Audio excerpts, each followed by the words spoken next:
How you all doing? Angelo Amato here, writer, producer, director of my full feature film entitled Max, an inspirational love story involving a man with autism, which has now been selected to be in the New York Long Island Film Festival, which I'm very excited about. That's going to be in Lindenhurst, and that is going to be this October 23rd.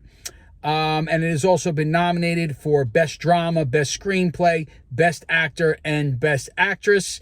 And you can check that out on the, if you go to, I guess that would be the NYLIFF.com, acronym for New York Long Island Film Festival. And there you can, there's like a button you can tap there and purchase tickets if you would like to attend the event. It is only $10 to attend the film. So I just wanted to continue on here. Been doing some YouTube videos on making a low budget film. If you're interested in trying to do such a thing, the technology is really there. We are at a point now where really for, a minimal, reasonable amount of money, a person can make a full feature film. If you've got the hustle and you've got the drive to write something, to create something, you can definitely do it.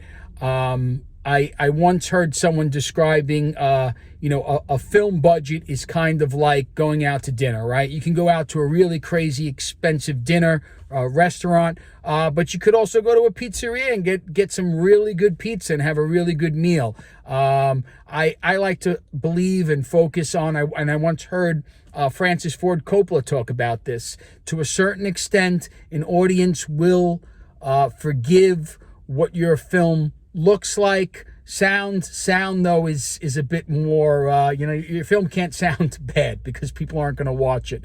I'll talk about that in another segment, the importance of sound.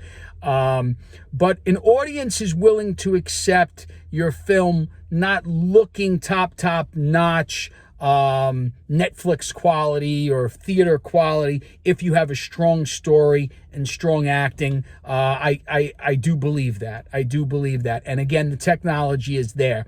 So in my last segment, I was talking about casting. And so let's say now, and you can check that out again on this YouTube channel. If you would subscribe to it, you'll see videos such as this.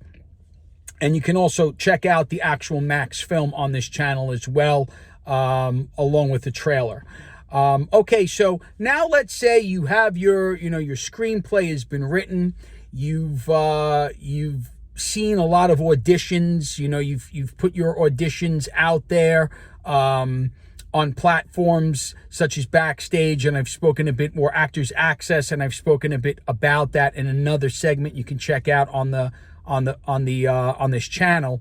But now let's say you've done all of that. You feel like you have your cast, and you have actors that are not only willing to commit, but the time in which they're available is going to work.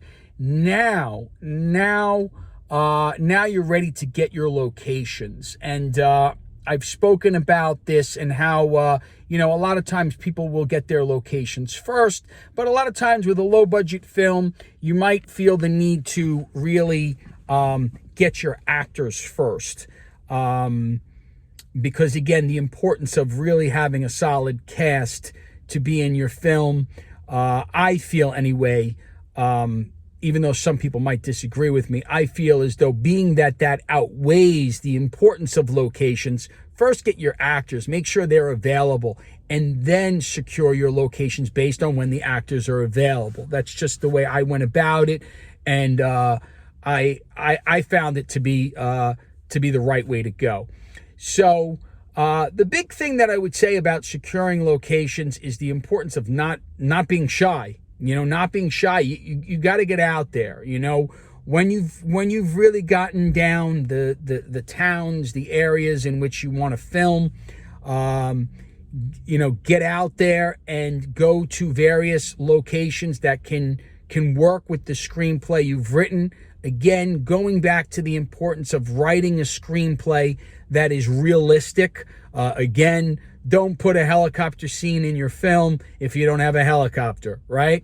So in my film, I had various locations where I needed some sort of a place that could pass either for like a bagel place was preferred.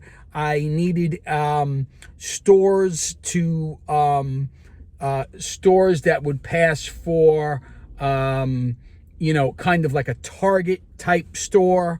I knew that I had a scene that was like a diner type scene, two people sitting at a table, having a meal, having a conversation. So those were the types of places that I knew I had to get.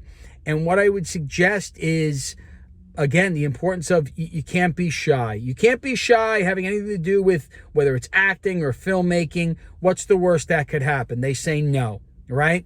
So stake out certain areas, go inside a location, and just ask for a manager and speak to them and say, look, I'm looking to film a film in the neighborhood, and tell them a bit about the story. And I think that especially if it's a story that's a kind of virtuous story, maybe has a good message, you can say to them, look, people in the community are going to see this. They're going to recognize the place. It's a part of telling a good story. And, you can try to sell them on the idea that, it might be good advertising for their place.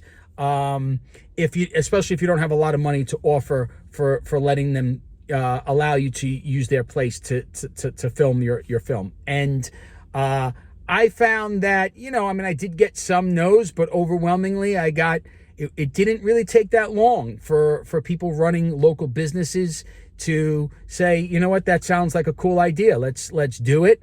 And it might require, there was one of the places we got where in my film there was a kind of like chase scene throughout aisles, and the store just couldn't be open to do that because customers might freak out. So we had to shoot that film very early in the morning. It was like 6 a.m.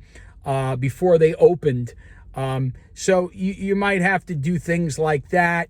And but it's again getting back to the importance of being realistic in your writing, to make sure that you don't put locations that just you can't get.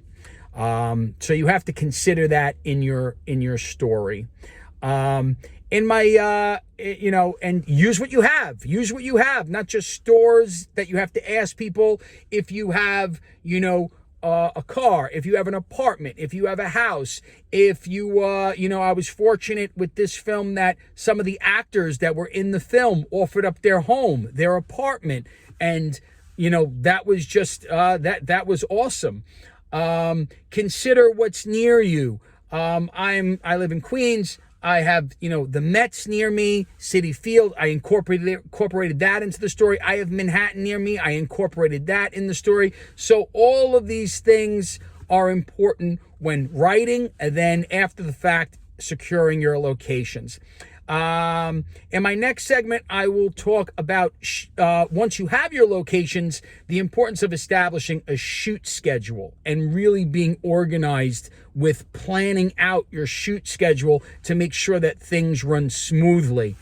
That's about it for now. If you like, please like the channel, subscribe for future videos, and thank you so much. Have a great day.